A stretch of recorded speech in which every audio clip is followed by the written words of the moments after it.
So we live in a world that keeps getting more and more complex. And what we face, among other things, are consequences that far exceed the expectation. Now, they exceed the expectation both in frequency and intensity. And so we see example after example of this. And my hope in detailing some of these is at least twofold. On the one hand, I'd like to specifically warn people who are in the situations that I'm talking about. And on the other, I want to arm you with a greater capability of noticing and anticipating these types of patterns, because they will advance both in frequency and magnitude as time goes on. So today's example comes from the state of Maryland. I was born and raised in Maryland, and so I pay a little more attention to the state than I think most people who weren't would. I still have some family members there, and I'm very glad that I moved away when I did. So it's no surprise that a headline from July 13th, 2024 describes increasing problems with the electrical supply in Maryland. Now, why is it no surprise? Well, it's no surprise to me because I've been watching the headlines every once in a while saying things which I've shared with you about plans to shutter current coal-powered electric power plants without any plan for replacing their capacity. Now, this pattern, not having specifically to do with electricity or coal or any of that, but this pattern of taking away something that works while or before having something better to replace it. This is not a new thing. This is something that we are extensively warned about. I'm looking it up now, but there's a scripture in Isaiah. The King James reads, "The bricks are fallen down, but we will build with hewn stones. The sycamores are cut down, but we will change them into cedars." And different people have shared different interpretations of this verse, but I want to draw attention to a perspective that you may not have thought about before, which is in this verse, they don't have the things that they're planning on replacing the old things with. They're speculating about something they might have in the future that they hope is better. Now, here's another verse that we can intertwine into this. Tomorrow will be like today, only far better. That's also in Isaiah. It's this attitude of assuming that things in the future will be better than they are in the present, even if we have no details on why to expect that. Now, human nature and the universe in general tends towards entropy. It tends towards decay. That's the natural state. If you're going to escape that, it's going to take something more, something better, something external, something from above. So these themes weave all through the scriptures. So when we see people echoing these lies, these pernicious patterns of let's find fault with things that we have that work, even before we have something better, even before we've proven that something better is even possible. This is a tactic of the adversary. So when we see Maryland saying, hey, or people in Maryland, activists in Maryland saying, hey, we have these coal-fired power plants that produce a substantial amount of our state's electricity, let's start closing them. And maybe one day we'll replace them with alternative fuels. This should raise the hackles of every person that has at least a little sense. And what is the only sensible thing to do? To get the heck out of Maryland. That's the only sensible reaction. Now, do you need to flee with the speed you would if you were in a burning building? No. No, that wouldn't be sensible. But you should absolutely make every reasonable move to get out of there as soon as you can. As soon as you can with measured loss, right? So trying to mitigate what it's going to cost you but having a timeline in mind to say, yeah, you don't have to leave today, you don't have to leave tomorrow, but you should really be out of there 6 months from now.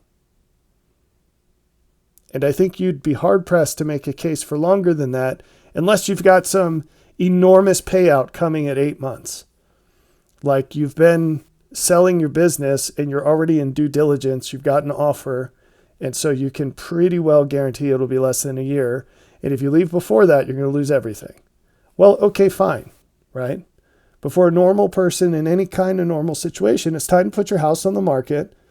Take the time to paint, fix up the carpet, whatever you got to do, but get the heck out of there. Start looking for another job, sell your house, get out of there.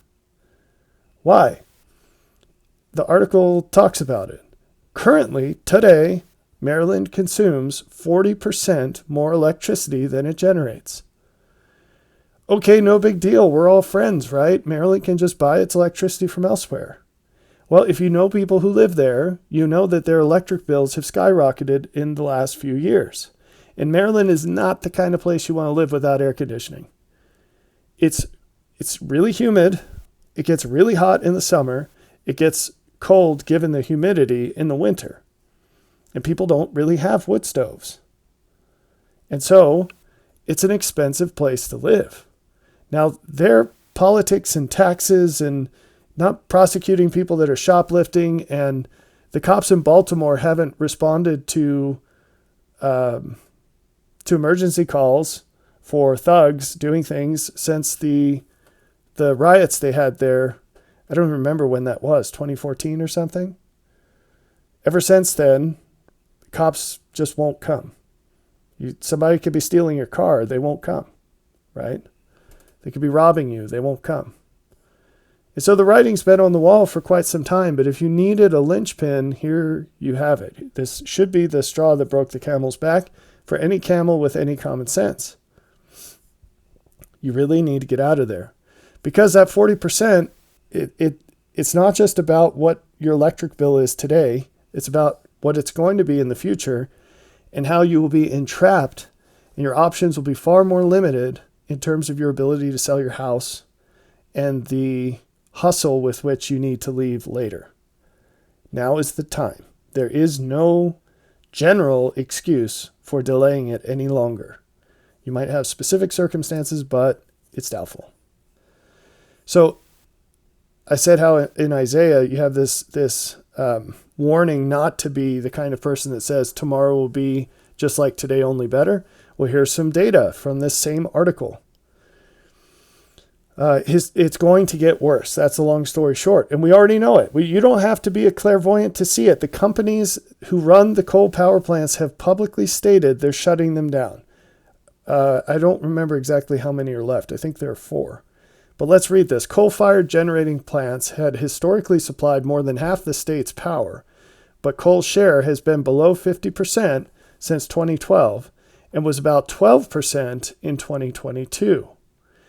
So they import 40% of the electricity.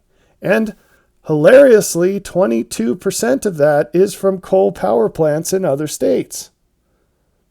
So that's just yet another example of smoke and mirrors stupidity.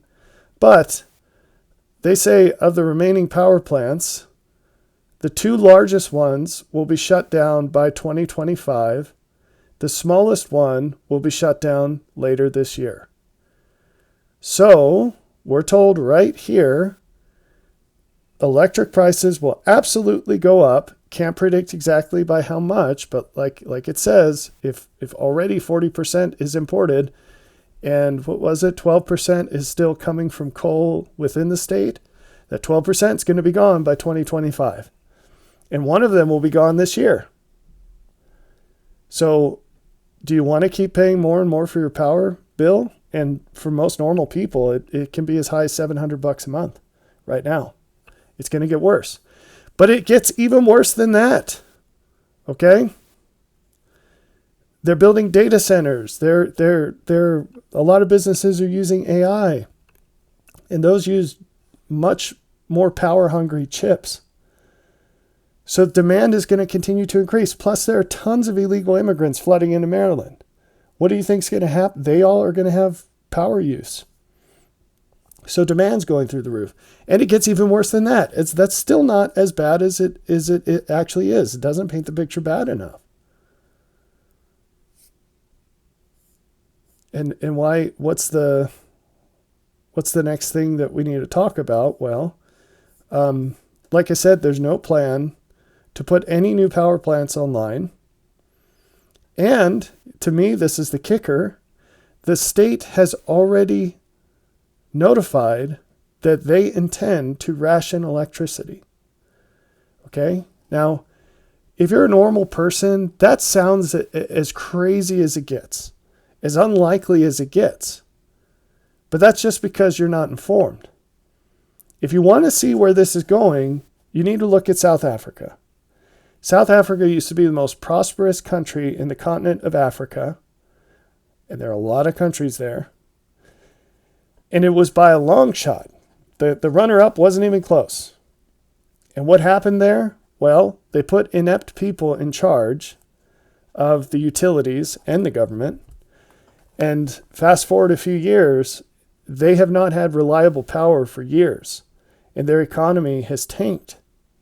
How do you run a grocery store when you don't have reliable power, let alone a white-collar office?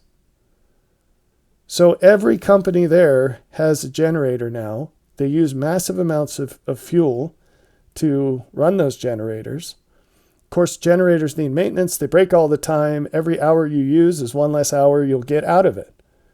It's much better to have a big, high-capacity electric grid.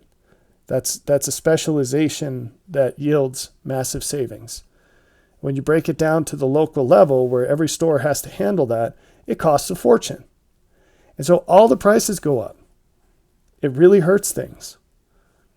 So if that sounds good to you, then go ahead and continue to live in Maryland. But if you have any sense at all, you need to move. And the best time to move was yesterday, but the next best time is today. So get your ducks in line and get the heck out of there. This isn't the full story. Things in Maryland are even worse than that. But all we have to do is look at one dimension of this, and it tells a clear enough story. It's past time to go.